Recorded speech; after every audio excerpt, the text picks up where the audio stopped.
The encounter.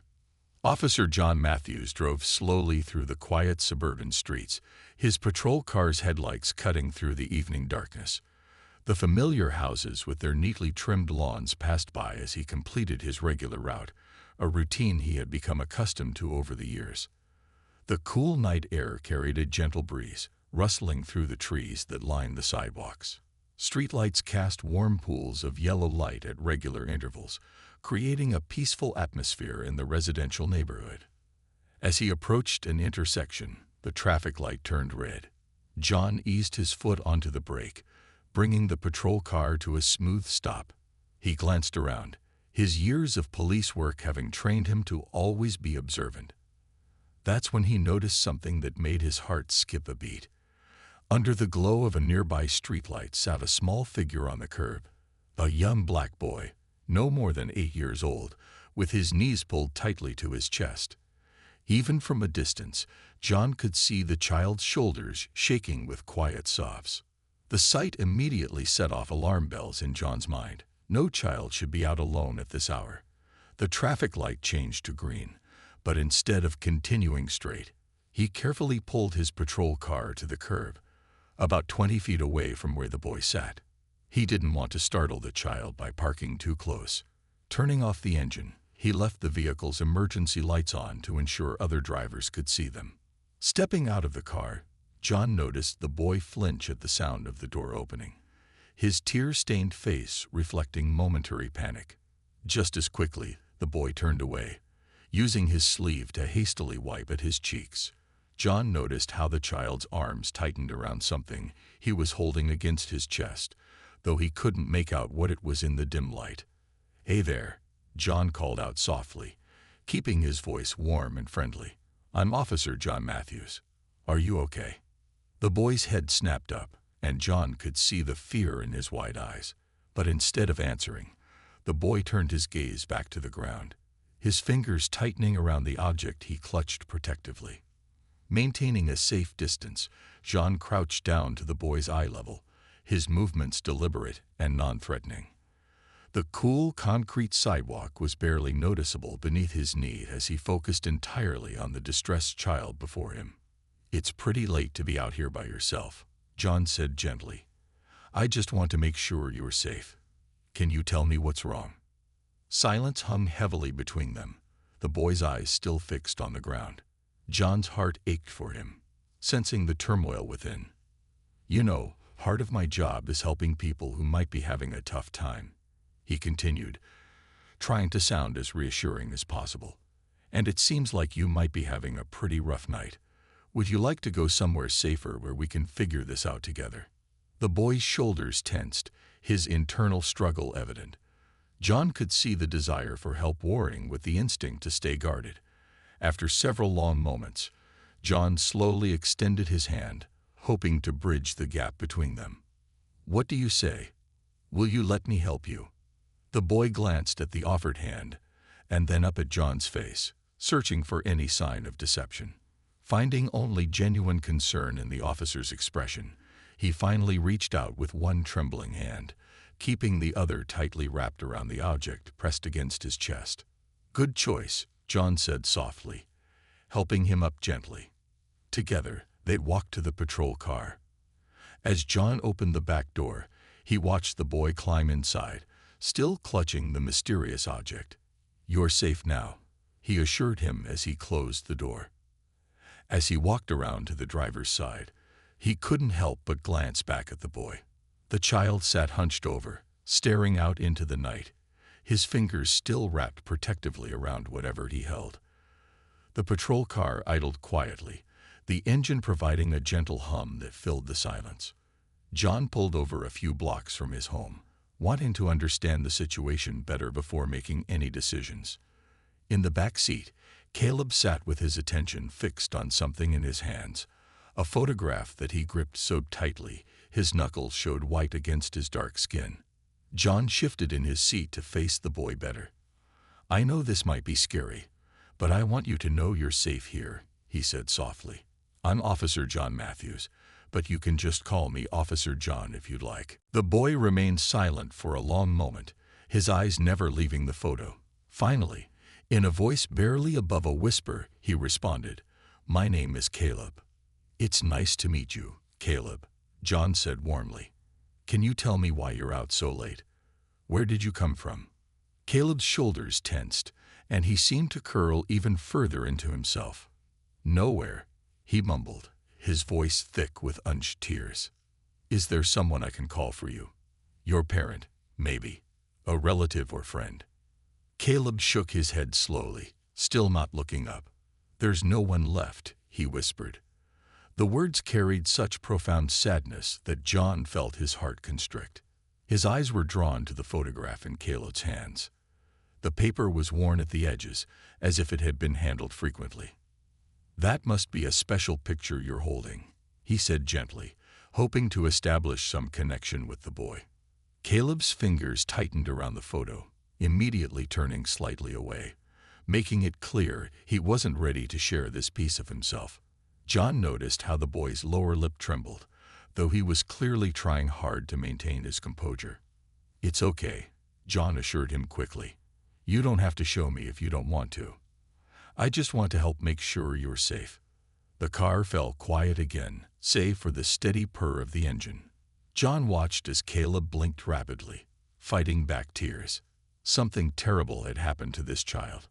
That much was clear. The way he clutched that photo, his insistence that there was no one left, the deep sadness in his young eyes, it all pointed to a trauma that no child should have to bear. After a moment of consideration, John made his decision. He couldn't leave this boy alone, and a sterile shelter was no place for a child who had clearly been through so much already. "Caleb," he said softly, "I have a warm, safe home not far from here. Would you like to spend the night there? My wife Emma is a wonderful cook, and I'm sure she'd be happy to make you something to eat." Caleb finally looked up, meeting John's eyes in the rearview mirror. There was a flicker of hope in his expression, quickly masked by uncertainty and fear. "You'll be completely safe there," John assured him. "And tomorrow we can figure things out together. What do you say?" After what felt like an eternity, Caleb gave a tiny nod, his hands never loosening their grip on the photograph. John smiled warmly and put the car in drive. As they pulled away from the curb, he glanced once more in the rearview mirror. Caleb had turned to look out the window, the streetlights casting alternating patterns of light and shadow across his young face.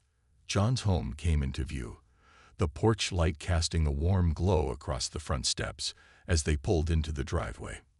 Through the living room window, he could see Emma waiting up for him, her silhouette moving as she noticed the car's headlights.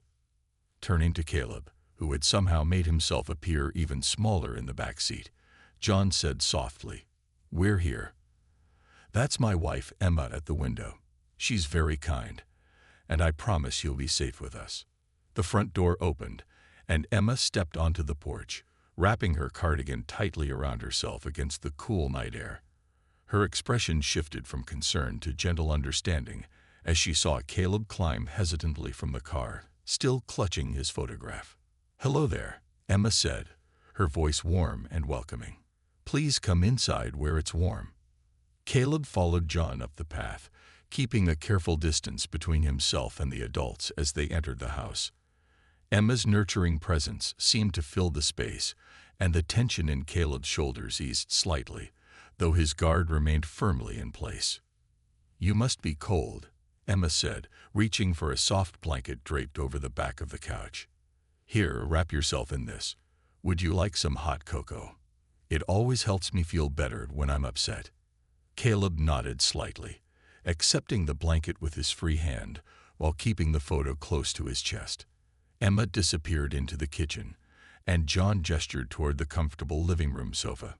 "Have a seat, Caleb. You're safe here."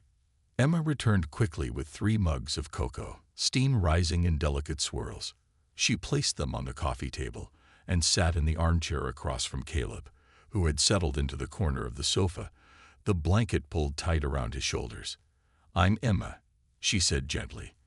"I'm so glad John brought you here tonight. Would you like to tell us what happened?" Caleb stared into his cocoa, his fingers tracing the edge of the photograph in his lap. The room fell quiet, broken only by the soft ticking of the wall clock. John and Emma waited patiently, understanding that trust would take time. Finally, Caleb spoke, his voice barely above a whisper. There was an accident. He swallowed hard, his grip tightening on the photo. 6 months ago, we were in the car, me and my parents. Emma's hand flew to her mouth, and she shared a heartbroken look with John. The weight of Caleb's words hung heavy in the air. It was raining. Caleb continued, his voice trembling. Really hard. The other car came so fast. His words trailed off as tears began rolling down his cheeks. He pulled the photograph closer, as if drawing strength from it. Emma moved to sit beside him on the sofa, careful to give him space. "You're very brave to share that with us, Caleb," she said softly. "I'm so sorry that happened to you." John leaned forward in his chair, his voice gentle but steady. "Where have you been staying since then?" Caleb's shoulders tensed again as he retreated into himself. His focus was entirely on the photograph.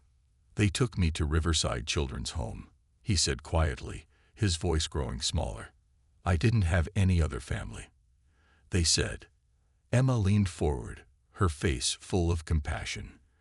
"That must have been very hard for you." Caleb continued, his voice barely audible. "The first few days weren't so bad.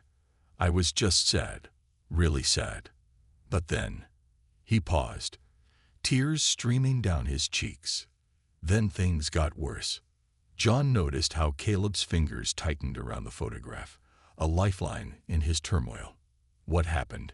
John asked softly, bracing himself for the boy's painful memories. "They locked me in the attic for 2 days," Caleb whispered, his voice trembling. A heavy silence filled the room as the gravity of his words settled over them. Shadows of the past. Caleb's voice trembled as he recounted the horrors of his past, each word steeped in anguish. "They locked me in the attic for 2 days," he whispered, his eyes reflecting a depth of sadness that belied his young age.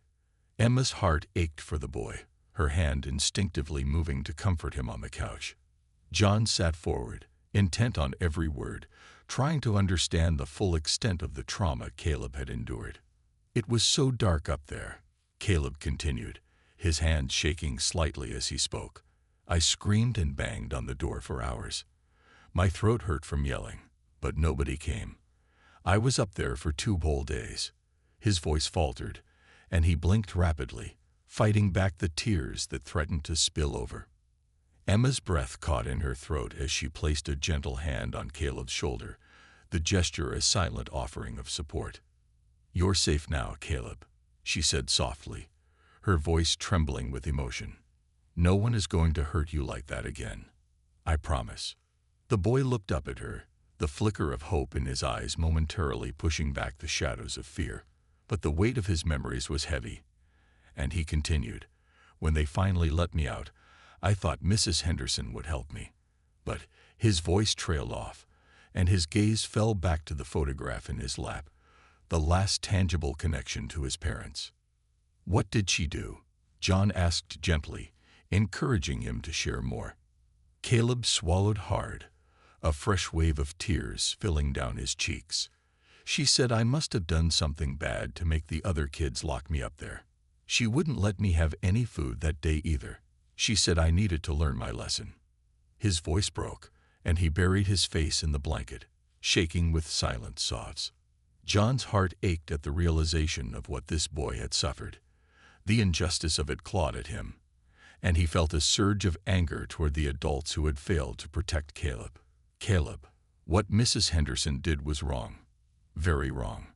No child should ever be treated that way," he said, his voice firm yet kind. "I know," Caleb whispered, the words barely audible. "That's why I ran away. I couldn't stay there anymore." He looked up at John, fear crossing his face. "Please don't make me go back." Emma wiped the tears from her cheeks, her heart breaking for the child. "No one is going to make you go back there, sweetheart. Not ever," she said, her voice resolute. John nodded in agreement, feeling the weight of his promise. "You're safe here, Caleb. What happened to you wasn't right, And we're going to make sure it never happens again. Caleb's shoulders slumped, the tension slowly ebbing away as he felt the warmth of their support. For the first time since they had met, his grip on the photograph loosened slightly, as if the weight of his secrets had finally begun to lift. As night settled in, Caleb's soft breathing could be heard from the guest room, where he had finally succumbed to exhaustion. In the living room, John and Emma sat close together on the couch, processing everything they had learned about the young boy's tragic story. "I can't believe anyone could be so cruel to a child," Emma whispered, her voice thick with emotion. "That orphanage, those terrible people." John nodded, pulling out the photograph Caleb had shown him earlier. The image captured a tender moment. Caleb's parents, smiling at each other in the front seat of their car, completely unaware of the tragedy that would soon unfold. But in the background, partially obscured by the car window, was the outline of a woman's face behind the wheel of another car. John's brow furrowed as he studied it, the unsettling feeling growing stronger. "Look at this car," John said, pointing to the reflection in the window. "It's definitely high-end. The grille design, the hood ornament. It looks like a luxury model." Emma leaned in closer, squinting at the details John indicated. "Can you tell what kind it is?" "Not exactly," John replied, his brow furrowed in concentration. "But there aren't many cars like this in our area. The design is unique." John's jaw tightened as he examined the blurry figure behind the wheel. There was something familiar about it, something that sent chills down his spine. "Thank you for sharing this with me, Caleb," he murmured, glancing back at the boy's sleeping form. Emma looked at him, worry etched across her features. "What are you thinking?" "I'm going to look into everything about what happened that day," John said firmly, his determination growing stronger. "But we have to be careful. I don't want to scare Caleb more than he already is."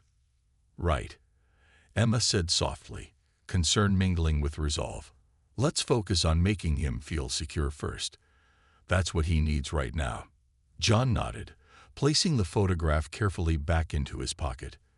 The next morning, he decided to visit the orphanage where Mrs. Henderson worked. He wanted to see for himself if the conditions were as bad as Caleb had described. The drive to Riverside Children's Home took 20 minutes, and as John approached the dreary three-story structure, a sense of dread settled in his stomach.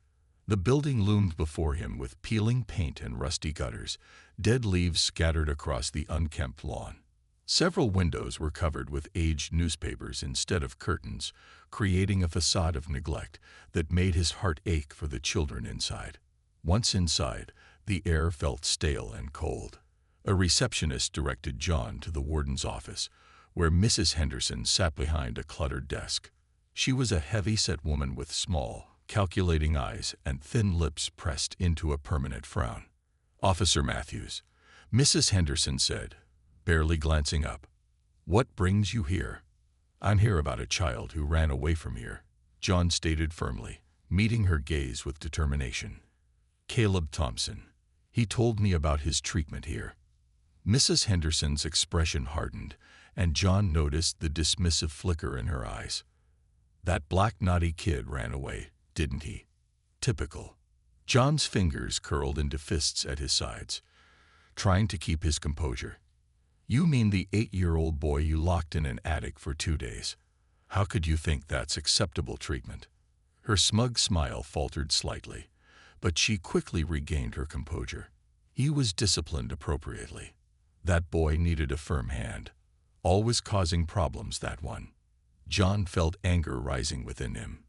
He was grieving his parents. He needed support, not cruelty. Cruelty.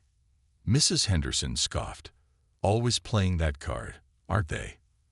The boy was trouble, plain and simple. He didn't fit in here. "Didn't fit in," John echoed incredulously. "You mean you didn't want him to fit in? That's the problem." Mrs. Henderson leaned back in her chair, crossing her arms defiantly. "Some children just aren't cut out for certain environments." With a tight jaw, John maintained eye contact. "He deserves better. I'll be watching this place very closely from now on." every complaint, every incident report. I'll be paying attention. Is that supposed to frighten me, officer? She shot back, her smile never reaching her eyes. It should, John replied evenly. Because Caleb deserves better, and I'm going to make sure every child who comes through here gets better. As he turned to leave, he could feel the bitterness radiating from her, but he refused to let it affect him. He needed to focus on Caleb and his well-being. Back at home, John found Emma in the kitchen, preparing dinner. When she saw his expression, her brows knitted together in concern. "Did you find anything?" she asked, wiping her hands on a dish towel. "Nothing solid," John said, frustration creeping into his voice. "Just the same old prejudices and cruelty. I'm worried about what's happening to those kids." Emma's eyes softened, filled with empathy. "We have to focus on Caleb first. He needs us." "I know," John replied, forcing a smile. "But I can't shake the feeling that we're missing something important." That night, as they settled in, John's thoughts raced. He knew they had to keep Caleb safe, but the unresolved questions gnawed at him. What truly happened on that rainy day? Who was the mysterious woman behind the wheel? And how could he protect Caleb from the harsh realities that had scared him? Sleep came fitfully, and as dawn broke, John's resolve solidified. He would not rest until he uncovered the truth, for Caleb's sake and for the sake of every child who deserved love and protection. The investigation begins. The morning light streamed through the kitchen window, casting a warm glow over the table where John sat with his coffee.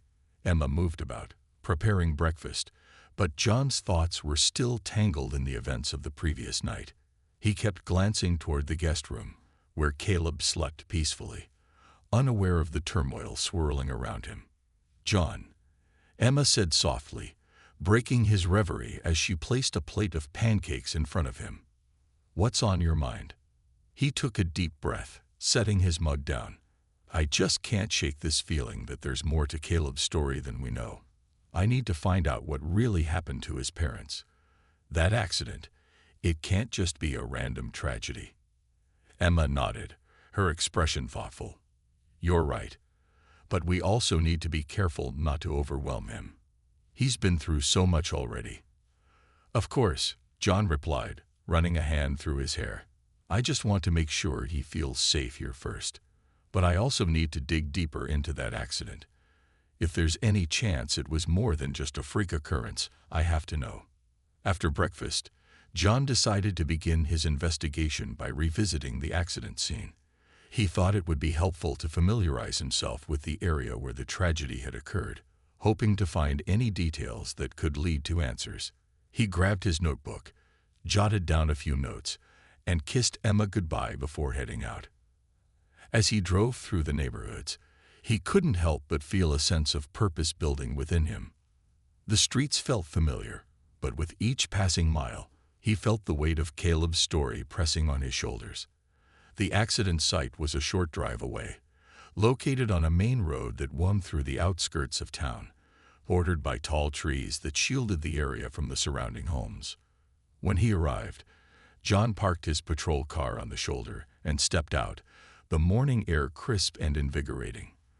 The road was quiet, a stark contrast to the chaos that had unfolded there 6 months ago. As he walked toward the intersection where the accident occurred, John's mind replayed the details Caleb had shared, his family laughing together, the sound of rain, the rush of an oncoming car. He stood at the intersection, studying the road. It was slightly sloped, and he could see how rain-soaked pavement might lead to reduced visibility. Still, there was something about Caleb's account that nagged at him, a feeling that the story didn't add up.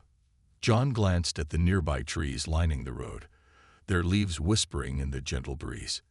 Then, his eyes caught sight of something shiny in the grass, an old, crumpled piece of metal. He knelt down and picked it up, turning it over in his hands. It looked like part of a car, a detail that could be important in piecing together the past. He carefully tucked it into his pocket, determined to have it analyzed later. After examining the scene for a while, John decided to talk to any nearby residents who might have seen the accident. He approached a house that was situated just a few yards away from the intersection. The lawn was neatly kept, and the white picket fence gave it an inviting look. He knocked on the door, and after a few moments, a woman in her late 50s opened it, her expression curious. "Hello, Mom," John said, introducing himself. "I'm Officer Matthews. I'm investigating a car accident that occurred here about 6 months ago. I was wondering if you happened to see anything that day." The woman frowned, her brows knitting together in thought. "Oh, that day was dreadful. It was pouring rain, and I remember hearing a loud crash. I ran to the window but didn't see much, just the aftermath. A couple of emergency vehicles showed up quickly." "Did you see any other cars involved?" John pressed, hoping for any detail that could help him piece things together. "No, I didn't," she replied, shaking her head. "But I remember the sound of the sirens. It's not something you forget easily." John thanked her for her time and moved on to the next house. He continued down the street, talking to a few more neighbors, but none had witnessed the actual accident. As he returned to his car, John felt a growing frustration. It seemed that every lead was turning into a dead end, but he wasn't ready to give up. Next, he decided to visit the local DMV to see if there were any records of the cars registered in the area that matched the description from Caleb's photograph. The building was a nondescript concrete structure, typical of government offices. He entered, greeted the receptionist, and explained his inquiry. "Sure, officer," the receptionist said, tapping away at her computer. "What specific information do you need?" John outlined the details of the luxury car he had in mind, hoping for a hit. After a few minutes of searching, she looked up, her expression changing. "There are 3 registered vehicles that match that description. However, I can't give you the owner information unless it's a case involving an active investigation." Frustration bubbled within him, but he managed to keep his composure. "I am conducting an investigation. Is there any way you can provide me with the information? It's crucial to my case." The receptionist hesitated but then nodded. "Okay, I'll make an exception this time. Just give me a moment." John watched her as she typed, feeling a mix of hope and anxiety. A few moments later, she printed a sheet of paper and handed it to him. "Here you go, officer. These are the 3 vehicles registered in the last year. If you need further assistance, feel free to reach out." "Thank you," John said, taking the paper and scanning the names and addresses listed. His heart raced as he saw the familiar name of one of the owners. "I know this person. This could lead somewhere." He left the DMV, mind racing with possibilities. He had a name, an address, and a renewed sense of determination. Driving back home, John thought about Caleb and how important it was to uncover the truth for him. He couldn't allow another child to suffer the way Caleb had. Once back home, he found Emma in the kitchen, preparing dinner. She looked up, her expression softening as he entered. "Did you find anything?" "Yes," John replied, a hint of excitement in his voice. "I've got 3 leads, 3 registered vehicles that match the description of the one from Caleb's photograph." Emma's eyes widened with interest. "That's fantastic. What do you plan to do next?" "I want to follow up on these addresses," he said, pulling the paper from his pocket and handing it to her. "The first one is a familiar name, someone I've come across in the past. I think they might know something about the accident." Emma studied the names on the paper, her brow furrowing in thought. "Be careful, John. We don't know what kind of people we're dealing with." "I will be," he promised, feeling the weight of her concern. "I just want to get to the bottom of this for Caleb." As the evening wore on, John and Emma spent time together in their living room, the television softly playing in the background. Caleb had finally woken from his deep sleep and joined them, still holding the photograph tightly to his chest. Emma greeted him with a warm smile, while John watched, his heart swelling with affection for the boy. "Did you sleep well?" Emma asked gently, her voice soothing. Caleb nodded, still looking a bit unsure but comforted by the warmth of their presence.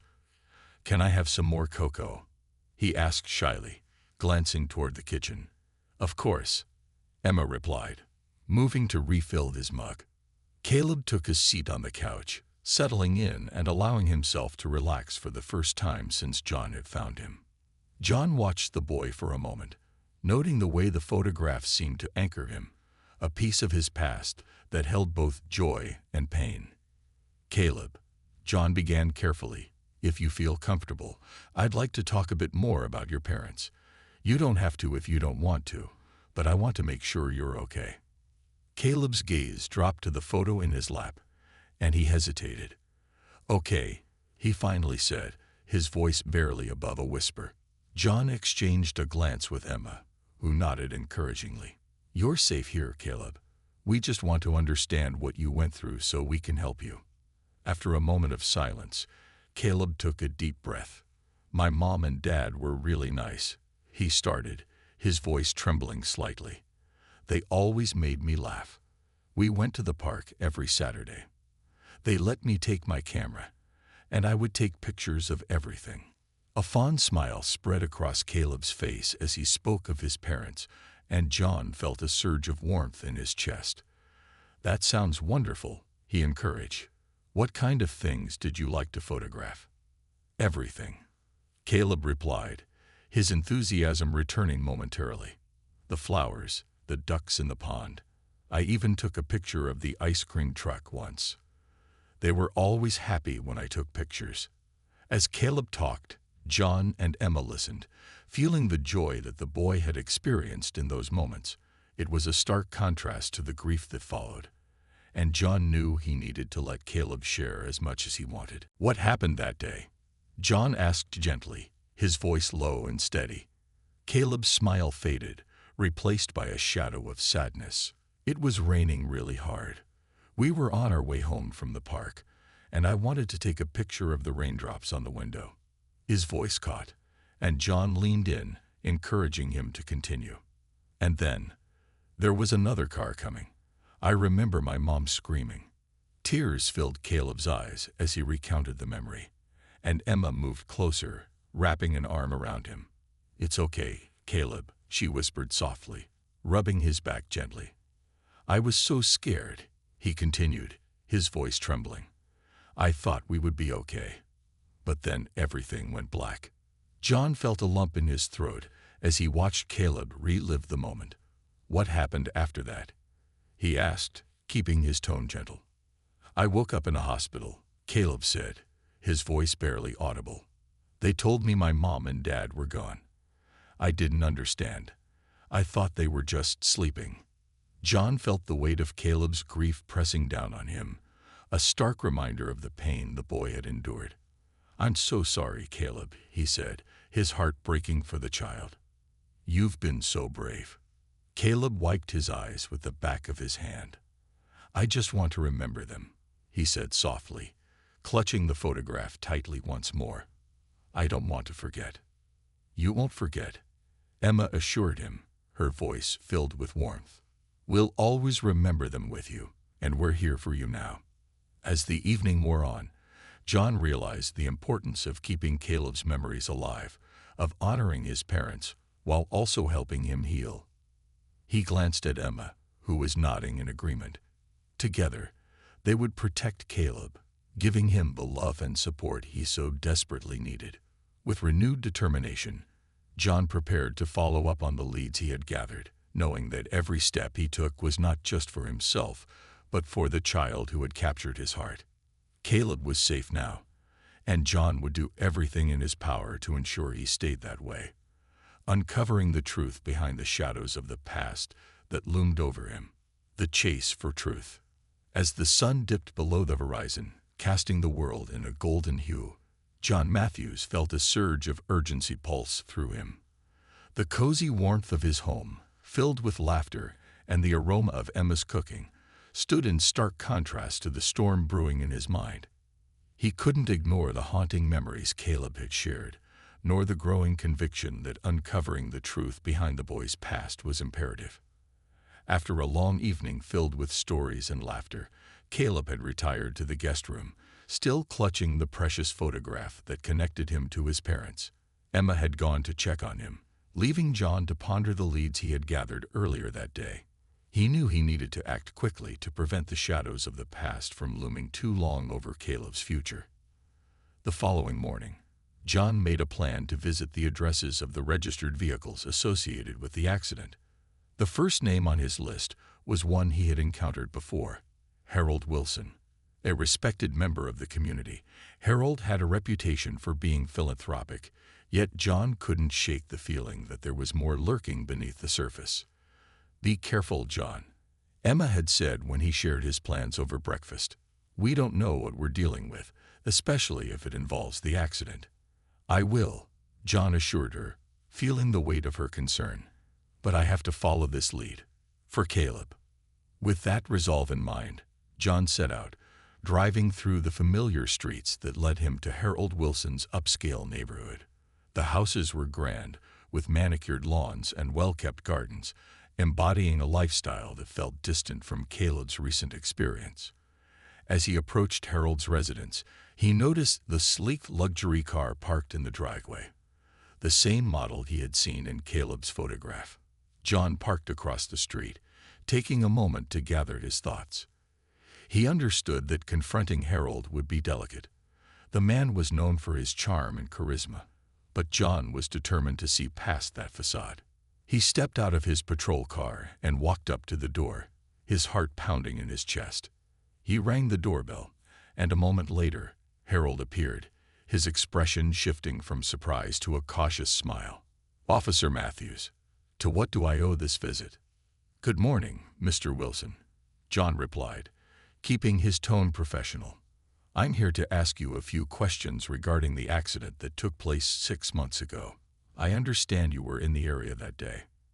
Harold's smile faltered slightly, and John noticed the tension in his posture. "Of course, officer. Please come in."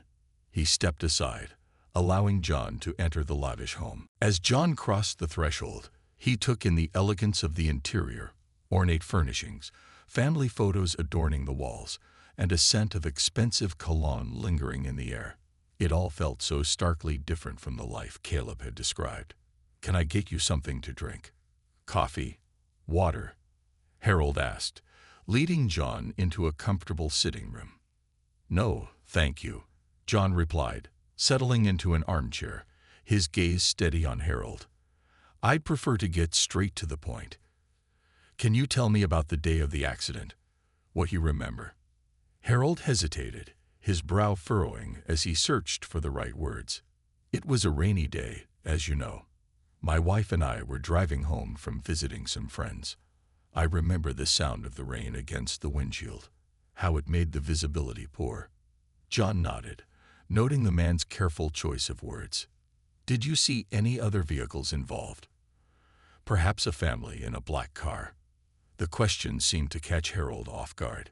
He glanced away, his fingers fidgeting slightly. "No, I didn't see anything unusual, just the rain and our car. I assure you, officer, it was a terrible accident, but I can't recall any specifics." "Not even if you were driving in a hurry?"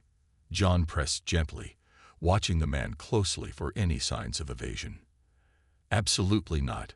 We were driving normally, just like anyone else," Harold replied, his voice firm. "I truly have no idea what happened." John felt a surge of frustration. The man's demeanor suggested he was hiding something, but John couldn't press too hard without concrete evidence. "I understand this might be difficult to discuss," he said, attempting to keep the conversation open. "But a young boy lost his parents that day. Any information you have could help him heal." At the mention of Caleb, Harold's expression shifted, a flicker of something unreadable crossing his features. "A tragic situation indeed," he said, his tone almost too measured. "But I really can't provide any more insight into that day." John studied Harold, recognizing the defensive wall he had built around himself. "If you think of anything, please don't hesitate to reach out," he said, standing up to leave. "And I hope you'll remember that the boy deserves to know the truth." As John exited the house, he felt an unsettling mix of anger and disappointment. Harold's reluctance to share details only deepened the mystery surrounding the accident. But John was determined not to give up.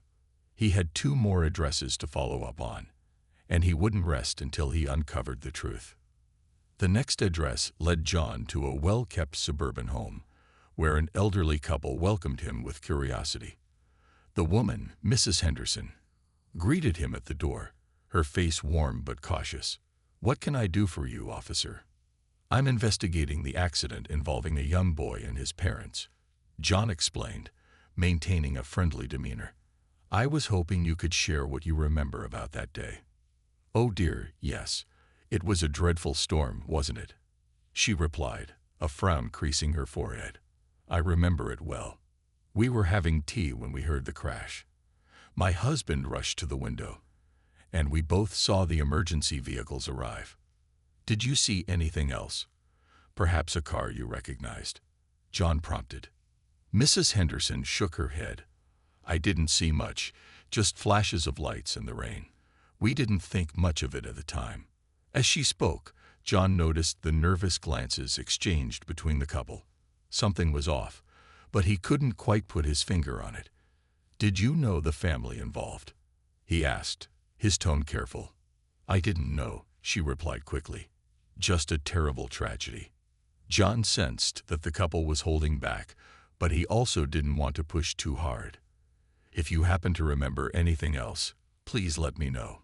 It's important for the boy's sake," he said, leaving them with a cordial farewell. As John made his way to the last address, a nagging feeling tugged at him. Both Harold Wilson and the Hendersons seemed to skirt around the truth, as if they were protecting something. He parked in front of the final house, which looked similar to the others, a well-maintained property with a neatly trimmed lawn. As he approached the door, he took a deep breath, bracing himself for whatever might lie ahead. When the door opened, a middle-aged woman with auburn hair and a warm smile greeted him. "Hello. How can I help you, officer?" "Good morning, ma'am. I'm Officer Matthews," he said, introducing himself. "I'm investigating a car accident that occurred about 6 months ago. I was wondering if you could share any details." The woman's smile faded slightly as she considered his question. "Oh yes, I remember that day. It was horrible," she said, her voice tinged with concern. "I heard the sirens and saw the lights flashing outside." "Did you see what happened?" John asked, hoping for any detail that could lead him closer to the truth. "I didn't see the accident itself," she replied, shaking her head. "But I remember seeing a black car on the side of the road afterward. It looked like it had been hit hard." John's heart raced as he leaned in, desperate for more information. "Do you remember anything about the other vehicle? The one that was involved?" The woman paused, her brow furrowing as she searched her memory. "I think it was a luxury model, but I couldn't tell you much more. I was too busy worrying about the people involved. It was such a chaotic scene." "What about any people at the scene?" John pressed gently. "Did you notice anyone acting strangely?" She shook her head slowly. "No, I didn't see anyone acting suspiciously, but there were a lot of emergency responders there. It was overwhelming." John thanked her for her time and left, feeling the frustration of a long day weighing heavily on him. The leads had brought him little closer to the truth, but he remained determined to uncover what had happened to Caleb's parents. As he drove back home, John replayed the conversations in his mind, piecing together fragments of information. He knew he needed to go deeper, to connect the dots between Caleb's memories and the adults who had witnessed the tragedy. He was sure that the pieces of the puzzle were all there, waiting for him to discover them. When he arrived home, he found Emma in the living room, talking quietly with Caleb. The boy looked up as John entered, his eyes shining with trust and vulnerability. "Did you find anything?" Caleb asked, his voice hopeful. "Not yet, but I'm working on it," John replied, kneeling down to meet Caleb's gaze. "I promise I won't stop until I uncover the truth." Caleb nodded, clutching the photograph a little tighter. "I want to know what really happened," he said, his voice steady despite the emotions behind it. "We'll figure it out together," John assured him, determination rising within him. "You deserve to know the truth, and I won't let anything stand in our way." As they settled in for the evening, John felt a renewed sense of purpose. The journey ahead would be challenging, but with Caleb and Emma by his side, he was ready to confront whatever darkness lay ahead in the quest for truth and justice. Unraveling secrets. The next morning brought a sense of urgency that hung in the air as John Matthews prepared to continue his investigation. The sunlight filtered through the kitchen window, illuminating the breakfast table where Emma was setting out plates of scrambled eggs and toast.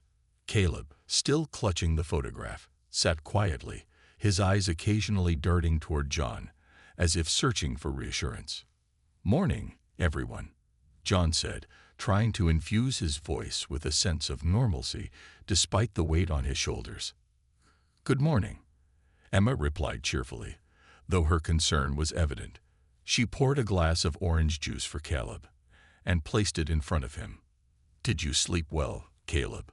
John asked, taking a seat across from him. Caleb nodded, though the fatigue in his eyes suggested otherwise. "I had a dream about my mom and dad," he said softly, a hint of longing in his voice. "We were at the park, and it was sunny.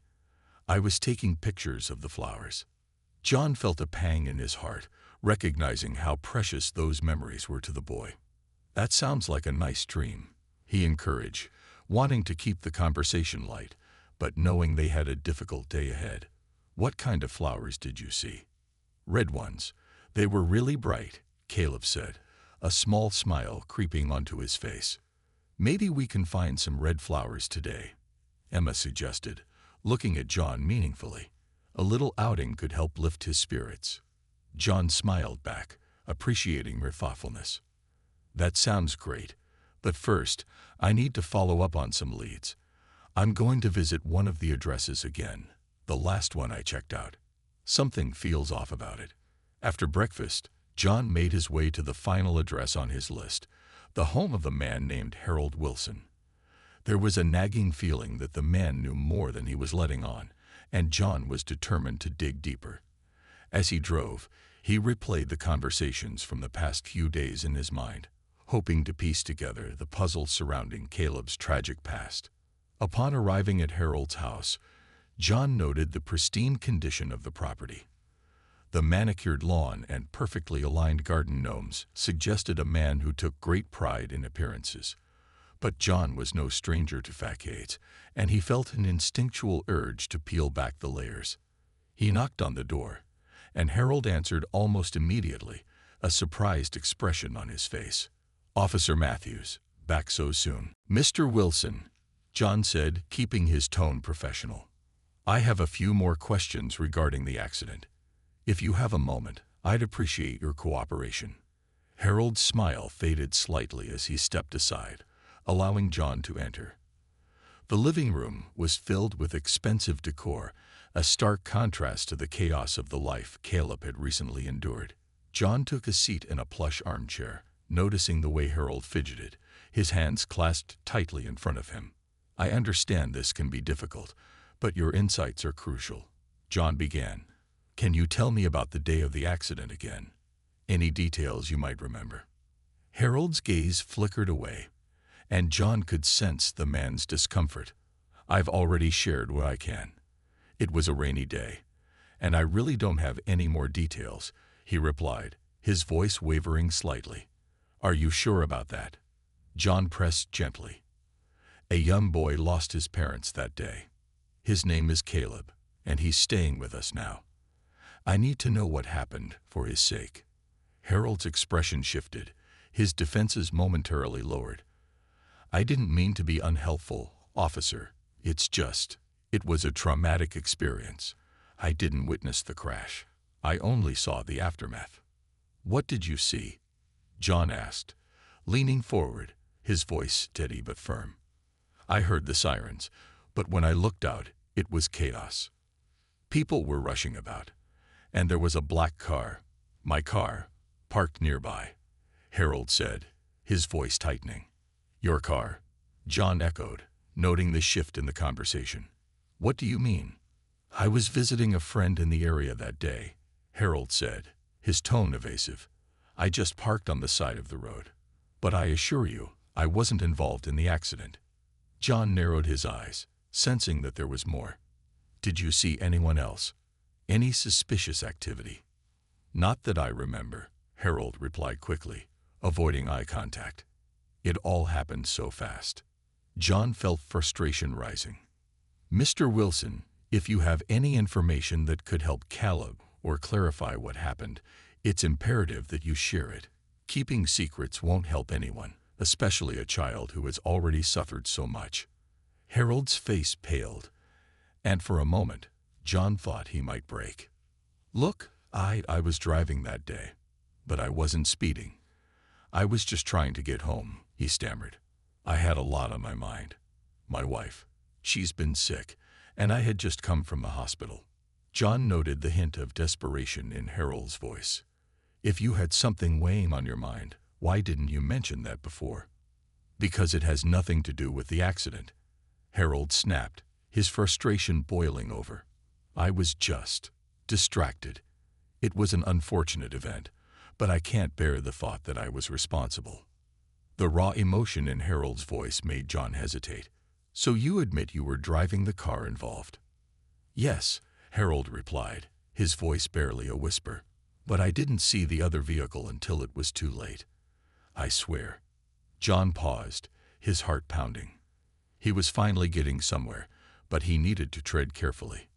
What do you remember about the other car? The family involved. I don't remember much, Harold admitted, his expression falling into despair. I know it was a black car, but that's it. I swear it was an accident. I never meant for any of this to happen. John's instincts kicked in as he observed Harold's panic.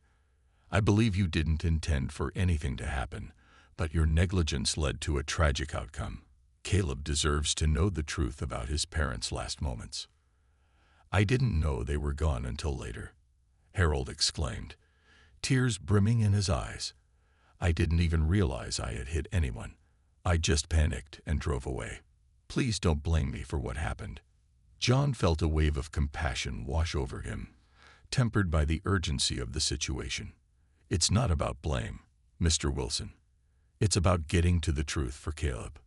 He needs closure, and we need to make sure something like this never happens again. I didn't think anyone was hurt. I thought I was in the clear until I saw the news, Harold admitted, his voice cracking. My wife was in the car with me. We were both shaken. I was so focused on getting her home that I didn't stop to see the damage. John's resolve solidified. And what did your wife say about that day? Did she witness anything? She was upset. She didn't really see what happened either. She was focused on her own anxiety about being in the car, Harold replied, his eyes welling with tears. I should have stopped. I should have done something. John's mind raced as he considered the implications of Harold's words. There was a connection here, a thread that could lead to understanding the full scope of the tragedy. I understand that this is difficult, but I need to talk to your wife. It might help clarify things. Harold hesitated, his expression a mixture of fear and reluctance. You don't know what you're asking, officer. She's fragile. She might not handle the pressure well. Can't we leave this in the past? I can't do that, Mr. Wilson. The past will continue to haunt Caleb if we don't face it, John said firmly, trying to keep the conversation grounded. This isn't just about you anymore. It's about giving a little boy the chance to heal. With a heavy sigh, Harold nodded, defeated. Fine. But I'll warn you, she's been through a lot. Thank you, John said, appreciating the man's begrudging cooperation. Where can I find her? She's at home, in the den. I'll get her, Harold said, rising from his seat with obvious reluctance. He led John deeper into the house, the walls adorned with family photos that spoke to a happier time. They arrived at a small, cozy den filled with books and memorabilia, but it felt eerily quiet. In the corner sat a woman with disheveled hair, her face turned away. She looked frail, wrapped in a knitted blanket, and her expression spoke of sorrow. Margaret, Harold said softly, his voice wavering. There's an officer here who wants to ask you some questions. She turned slowly, her eyes dull and lifeless. Why? She asked, her voice barely above a whisper. What more could there possibly be to say? John stepped forward, introducing himself gently. Mrs. Wilson, I'm Officer Matthews.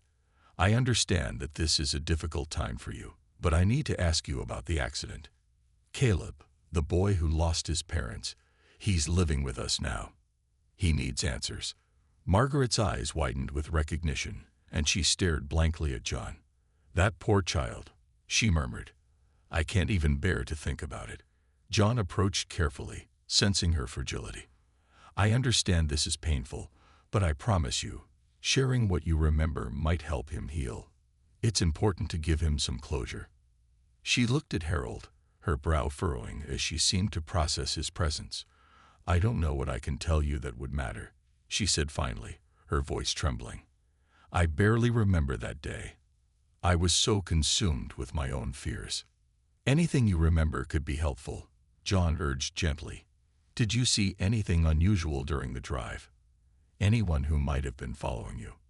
Margaret shook her head slowly, tears forming in her eyes. No, I was just so upset. We were coming back from the hospital, and I was worried about my treatments.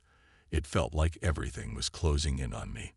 John felt a swell of sympathy for her, but knew he needed to keep the conversation focused. What did you see just before the accident? I don't remember. Just the rain, she whispered, a distant look in her eyes. I remember the sound of the rain hitting the roof, and Harold saying something to me, but I was lost in my own thoughts. As John listened, he felt a growing sense of urgency. Mrs. Wilson, I need you to focus. What do you remember about the other car? Did you see it before the collision? I think I heard something, she stammered, struggling to recall the details. A honk. I'm not sure. Everything happened so fast. I just wanted to get home. Margaret, this is important. John pressed gently. Was there anyone in that car? Anyone who might have been driving recklessly? I can't say, she replied, her voice cracking under the weight of her emotions. I didn't see it coming. I was too lost in my own world. John could sense the fog of guilt enveloping her. It's okay, Mrs. Wilson, he said softly. You've been through a lot, but knowing the truth might help not just you but also Caleb. We need to give him that chance. Harold shifted uneasily beside her, his frustration bubbling beneath the surface. You're putting too much pressure on her, officer. Can't you see how fragile she is? I understand, Mr. Wilson, but we can't hide from this. We have to confront it for Caleb's sake, John replied firmly. Margaret looked at John, her expression shifting as she seemed to grasp the urgency of the situation. I didn't mean for any of this to happen, she whispered, tears streaming down her cheeks. I just wanted to get home. Margaret, if you can remember anything else, please let us know, John said gently, trying to offer her comfort. Every detail matters.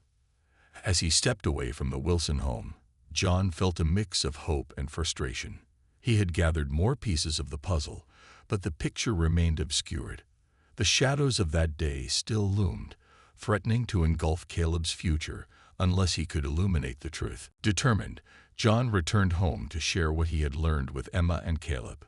He knew they would need to come together as a family, each piece of the investigation weaving them closer to a resolution. The past was tangled, but he believed that with perseverance and love, they could untangle the web of secrets and pain, granting Caleb the chance to heal.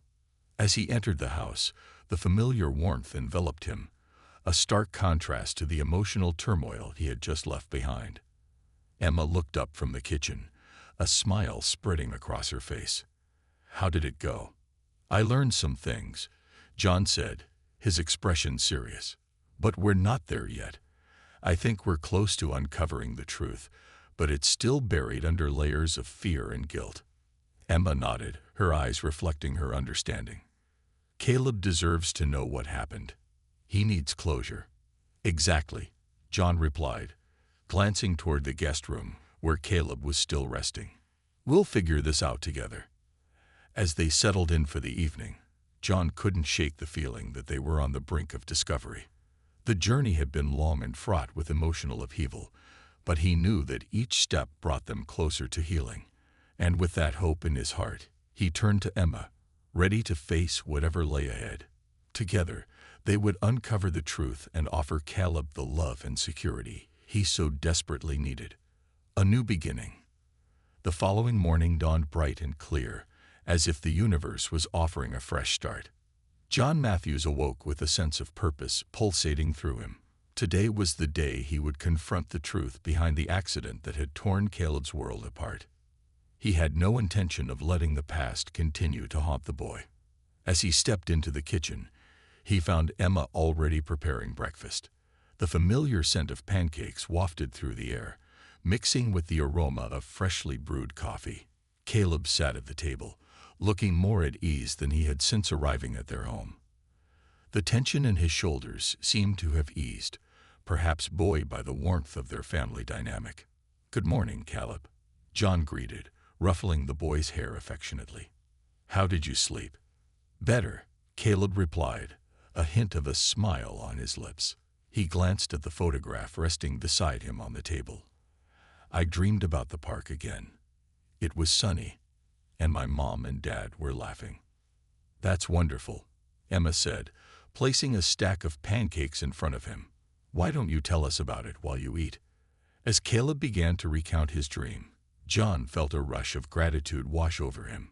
He was determined to protect that spark of innocence in Caleb, to ensure that the shadows of the past didn't eclipse his bright future. With each detail Caleb shared, John felt more resolved to uncover the truth. Once breakfast was over, John took a moment to gather his thoughts. He needed to go back to Harold Wilson's house to ask more questions and clarify any lingering doubts. As he prepared to leave, Emma approached him, concern etched on her face. "Are you sure you want to do this alone?" she asked gently. "I know how difficult it can be to confront people about painful memories." "I'll be okay," John reassured her, his voice steady. "I need to do this for Caleb. He deserves to know what really happened, and if Harold has answers, I need to extract them." "Just promise me you'll be careful," Emma urged, her eyes filled with worry. "I don't want you to get into a confrontation." "I promise," John said, giving her a reassuring smile. He felt the weight of her support as he stepped outside, closing the door behind him. As he drove through the neighborhood, John's mind raced with thoughts of what he might discover. He had a responsibility to Caleb, and to uncovering the truth, no matter how uncomfortable it might be. He arrived at Harold's home and parked his patrol car on the curb. Taking a deep breath, he stepped out and walked up to the front door. Before he could knock, Harold opened the door, his expression a mix of surprise and apprehension. "Officer Matthews," he said, his voice faltering. "What brings you back?" "I have more questions," John replied, his tone firm but calm. "May I come in?" Harold hesitated but stepped aside, allowing John to enter. The tension in the air was palpable, and John could sense the man's unease. "What do you want to know this time?" Harold asked, crossing his arms defensively. "First, I need to clarify a few things about the accident," John said, choosing his words carefully. "You mentioned your wife was with you that day. Is she home?" "No, she's not feeling well," Harold replied, avoiding eye contact. "I don't think it's a good time for her to talk." "Harold," John said, his voice steady, "if there's any chance she could provide insight into that day, it's crucial for Caleb. He needs answers about what happened to his parents." Harold's jaw tightened, and he glanced away, visibly torn. "I don't know if she can handle it. It's been hard on both of us." John took a step closer, trying to reach the man's humanity. "I understand it's difficult, but it's not just about you and your wife. A child is suffering, and you might hold the key to giving him closure." After a moment of silence, Harold sighed, his shoulders sagging in defeat.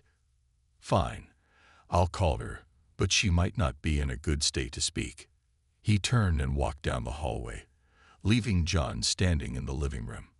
John took the opportunity to scan the room, his eyes landing on family photographs that lined the walls. The images reflected happier times, a family together, smiles bright and carefree. Moments later, Harold returned, leading his wife into the room. Margaret looked frail, her eyes clouded with weariness. She hesitated at the threshold, her expression a mix of apprehension and sorrow. "Margaret, this is Officer Matthews," Harold said, his voice softer now. "He wants to talk about the accident." John stepped forward, meeting her gaze. "Mrs. Wilson, thank you for coming. I understand this is a painful topic, but your perspective could really help Caleb." Margaret's expression flickered with uncertainty, but she nodded slowly, moving to sit in an armchair across from John. "What do you want to know?" she asked, her voice barely above a whisper.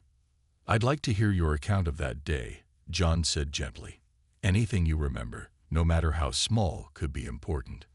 Margaret took a deep breath, her fingers trembling slightly in her lap. "It was a rainy day," she began, her voice shaky. "I remember feeling anxious about my treatments. I was preoccupied with my thoughts. Harold was driving, and She paused, her brow furrowing as she struggled to piece together the memories. "Take your time," John encouraged, sensing the weight of her burden. "I remember the sound of the rain," she continued, her gaze distant. "I was upset, worried about everything. I think I was trying to talk to Harold about it, but my mind was somewhere else." "What do you remember right before the crash?" John asked, keeping his tone soothing. "I don't know," she admitted, shaking her head slowly. "I was focused on my worries. I just wanted to get home. Then there was a loud noise." Margaret's eyes glazed over as she struggled to recount the events. It happened so quickly. One moment we were driving, and the next, it was chaos. I remember the lights flashing, sirens, and the rain. Her voice quivered as tears filled her eyes. I thought we had escaped, but then I heard the news, and everything fell apart." John leaned in, wanting to comfort her, but knowing the truth had to come first. "Did you see the other vehicle at all? Do you remember anything about it?" "I didn't see it coming," she replied, her voice cracking. "I was lost in my own head. It all happened so fast. I just wanted to get home." "Margaret," John pressed gently, "was there anything unusual about that day? Anything that stood out to you?" She bit her lip, her eyes glistening with tears. "I remember feeling uneasy, like something was wrong," she whispered. "But I thought it was just my anxiety." "Was there anyone else you saw in the area that day?" John asked, desperate for any detail that might help. Margaret shook her head slowly. "No, I didn't notice anyone. I was too wrapped up in my own thoughts. It's all a blur."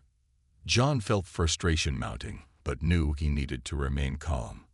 "What about after the accident? Do you remember anything specific about your reaction? Did you see Caleb's parents afterward?" The mention of Caleb seemed to trigger something in her. "The boy. I saw him," she whispered, her eyes widening with realization. "I remember seeing the little boy. He was crying." "Caleb," John pressed, feeling a surge of urgency. "You saw him at the scene?" "Yes," Margaret said, tears streaming down her cheeks. "I remember thinking how horrible it was for him to lose his parents. I was so lost in my own grief. But I saw him. I wanted to help him, but I didn't know how." John felt a wave of emotion wash over him. This was the connection they had been searching for. "Margaret, your testimony is important. It can help Caleb understand what happened and find some closure," he said softly. "I wish I could do more," she said, her voice breaking. "But I was so scared. We were both so scared." "Margaret, you didn't cause this tragedy," John said gently, hoping to ease her guilt. "You deserve to heal just as much as Caleb does." The weight of her grief hung heavily in the air, and John felt the tension in the room shift. Harold reached out, taking his wife's hand in his own, their shared pain palpable. As the conversation continued, John felt a sense of progress. They were starting to uncover the layers of the past, and with every detail, the picture of that fateful day became clearer. He knew that their combined testimonies would help Caleb find the closure he desperately needed. Once the conversation drew to a close, John thanked Margaret and Harold for their honesty and bravery in sharing their experiences. As he walked back to his patrol car, he felt a renewed sense of determination to protect Caleb and ensured he found the healing he so deserved. When he returned home, the atmosphere felt different. The laughter and warmth he had come to cherish enveloped him as he entered the living room. Caleb was sitting on the floor, engrossed in a coloring book, while Emma watched over him, her smile brightening the room. "How did it go?" Emma asked, glancing up as John walked in. John took a moment to gather his thoughts, processing the emotions that swirled within him. "I learned a lot," he said finally, choosing his words carefully. Margaret remembered seeing Caleb at the scene. She was overwhelmed with her own grief, but she wants to help. "Caleb needs to know that people care," Emma replied, her eyes shimmering with understanding. "He does," John agreed, feeling the urgency of their mission. "I think we're close to finding the closure he needs, but it's going to take time and patience." That evening, as the sun dipped below the horizon, John gathered with Emma and Caleb in the living room.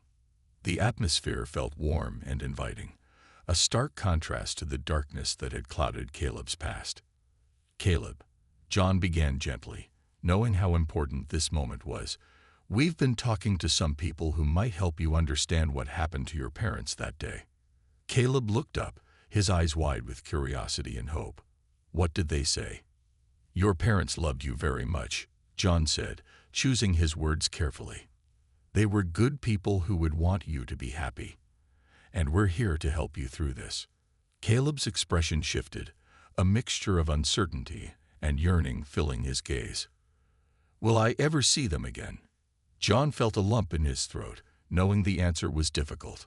"In our hearts, they will always be with us. We carry their love, and that will never fade." Emma nodded, joining the conversation. "You can always talk about them, Caleb. Sharing memories is a beautiful way to keep them alive." Caleb thought for a moment, the photograph resting in his lap. "I remember the flowers we used to see at the park. I want to remember the happy times," he said softly. "That's a wonderful way to honor their memory," John replied, his heart swelling with pride for the boy's resilience. "We can visit the park together. How does that sound?" "Really?" Caleb asked, a hint of excitement creeping into his voice.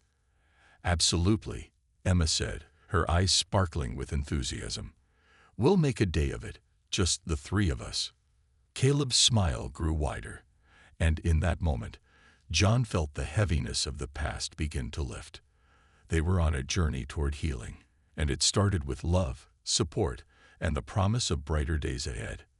As they planned their outing, John realized that while the past would always be a part of Caleb's story, it didn't have to define his future. Together, they would face the challenges that lay ahead, and he was determined to ensure that Caleb would grow up surrounded by love, laughter, and the freedom to create new memories. That night, as they settled in for bed, John took a moment to reflect on the day. He felt a renewed sense of purpose and hope. Caleb was more than just a boy haunted by his past. He was a young soul with infinite potential, ready to forge a new path.